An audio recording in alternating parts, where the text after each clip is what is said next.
যে হাদিসটি বলবো সেটি হচ্ছে সহিহ বুখারীর বর্ণনা। আল্লাহর হাবিব সাল্লাল্লাহু আলাইহি ওয়াসাল্লাম বলেছেন যে একজন মুমিন ব্যক্তির জীবনে যত দুঃখ কষ্ট যেটাই আসুক না কেন, প্রতিটি দুঃখ এবং কষ্টের মধ্য দিয়ে আল্লাহ তাআলা তার পাপ মোচন করে থাকে, তার গুনাহ মাফ করে দিয়ে থাকেন। এমনকি হাত্তা শাওকা ইউশাকুহা ইল্লা কাফারাল্লাহু বিহা খাতায়াহু, এমনকি সে ফুল তুলতে যে হাতে যদি কাঁটা বিঁধে যায়, এই কাটার কারণে বিঁধে যাওয়ার কারণে সে অল্প একটু ব্যথা পেলো, এই কারণে আল্লাহ তার গুনাহ মাফ করবে।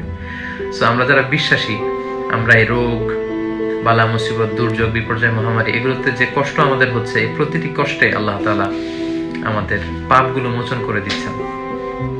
এবং আল্লাহর হাবিব সাল্লাল্লাহু আলাইহি ওয়াসাল্লাম বলেছেন যে এই মহামারীতে যদি কোনো বিশ্বাসী ব্যক্তির, কোনো মুমিনের যদি মৃত্যুও ঘটে, এটা তার জন্য রহমত, এটা তার জন্য শাহাদাত।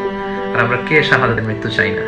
আমরা আমাদের সর্বোচ্চ সতর্কতা অবলম্বন করব, আল্লাহর কাছে পানাহ চাইবো। এরপরেও যদি কোনো কারণে আমরা এই রোগে আক্রান্ত হয়ে যাই, এটা আর রেদা বিল কাদা, আমার আল্লাহর যেটা ফয়সালা, আমরা সেই ফয়সালাতে সন্তুষ্ট থাকবো ইনশাআল্লাহ। কারণ আমাদের হারাবার কিছু নেই। কারণ সহিহ মুসলিমে আল্লাহ রাসূল সাল্লাল্লাহু আলাইহি ওয়াসাল্লাম বলেছেন, আজাবান লিআমরিল মুমিন, মুমিনের বিষয়টা আজীব, ফাইনা আমরাহু কুল্লাহু লাহু ফিহি খাইর, ফাইনা আমরাহু কুল্লাহু খাইর, কারণ তার সবকিছুতেই কল্যাণ। ফাইন আসাবাহু সাররাউন শাকারা, কারণ তার জীবনে যখন সুখ আসে, আনন্দ আসে, তখন সে শাকারা শুকরিয়া করে, তো শুকরিয়া করলে সওয়াব হয়। ওয়াইন আসাবাহু দাররাউন সাবারা, আর তার জীবনে যদি বিপদ আসে, কষ্ট আসে, তখন সে ধৈর্য ধারণ করে, আর ধৈর্য ধারণ করলেও সওয়াব হয়। ইন্নাল্লাহা মা'আস সাবিরিন, আল্লাহ ধৈর্যশীলদের সাথে আছেন। সো আমাদের হারাবার কিছু নেই, মুমিনের জীবনের সবটাই সওয়াব। সুখে থাকলে আমরা শুকরিয়া করব, শুকরিয়ার সওয়াব পাবো।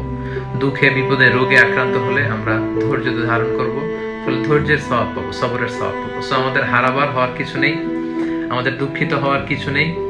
Nothing to be panicked, nothing to be frustrated. আপনারা কেউ প্যানিকড হবেন না, no panic, rather we support and help each other. আমরা এই করোনা আউটব্রেকের এই কঠিন সময়ে আমরা কেউ যেন প্যানিক না ছড়াই, আমরা যেন দুশ্চিন্তিত না হই, আতঙ্কিত না হই সম্মানিত ভাই এবং বোনেরা। কারণ আতঙ্ক আমাদের কোনো উপকার করবে না, বরং আতঙ্ক আমাদের ক্ষতি ডেকে আনবে। বরং খুবই সাবধানতার সাথে, সতর্কতার সাথে আমাদের যত প্রিকশনস আছে, স্বাস্থ্য সুরক্ষার যে গাইডলাইনগুলো আমাদের দেওয়া হচ্ছে, সেগুলো যেন আমরা মেনে চলি। আমরা যেন পরিষ্কার পরিচ্ছন্ন থাকি, বারবার যেন হাত ধুয়ে রাখি, এই গণসচেতনতামূলক কথাগুলো যেন সবার কাছে ছড়িয়ে দেই, এবং আল্লাহ তাআলার কাছে আমরা যেন তওবা করে ইস্তিগফার করে, আমরা যেন আল্লাহর কাছে সিজদায় করে চোখের পানি ছেড়ে এই পরিস্থিতি উন্নয়নের জন্য আল্লাহর কাছে যেন আমরা দোয়া করি। আল্লাহ আমাদের সবাইকে সুস্থ রাখুক, ভালো রাখুক, সুন্দর রাখুক। করোনা ভাইরাসের এই প্রকোপ থেকে গোটা বিশ্ববাসীকে আল্লাহ হেফাজত করুক।